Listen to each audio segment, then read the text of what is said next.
আজকে অন্নপ্রাশন বাড়িতে কোন শাড়িটা পরবো তোমাদেরকে দেখাই। শাড়ি তো নিয়েই চলে এসেছি, আর এটা কিন্তু আমার শাড়ি নয়, এটা হচ্ছে মায়ের শাড়ি। তোমাদেরকে খুলেই দেখাই, সেই তো পরতে হবে। এইটা যাচ্ছে গিয়ে আঁচলটা, আর এটা পুরো বডিটা। এটা সিল্ক মেটেরিয়ালের শাড়ি রয়েছে এটা, ঠিক আছে।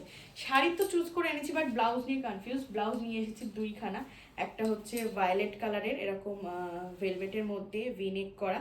দেখো তো ভায়োলেটটা দিয়ে কেমন লাগছে। আর এটা হচ্ছে সিল্কের মধ্যেই রয়েছে, এটাও ভিনেক করা। এটা তো পুজোর সময় আমি কিনেছিলাম, বটল গ্রিন কালারের। কোনটা দিয়ে বেশি ভালো লাগবে তোমরা ঝটপট করে কমেন্ট করো। আমি দুটো ব্লাউজই একদম পাশে করে ধরছি, দেখো ঠিকঠাক ধরছি। এই যে কোনটা দিয়ে বেশি ভালো লাগবে ঝটপট করে কমেন্ট করো। যেটা কমেন্ট করবে সেটাই আমি কিন্তু পরবো। আর এখানে গয়নাগাটি টুকটাক বের করে নিয়েছি, বরের ড্রেস।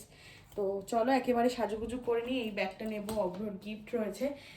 তারপর তোমাদেরকে দেখা করছি। আর তোমরা কমেন্ট করো সেই ব্লাউজটা দিয়েই কন্ট্রাস্টে পরবো।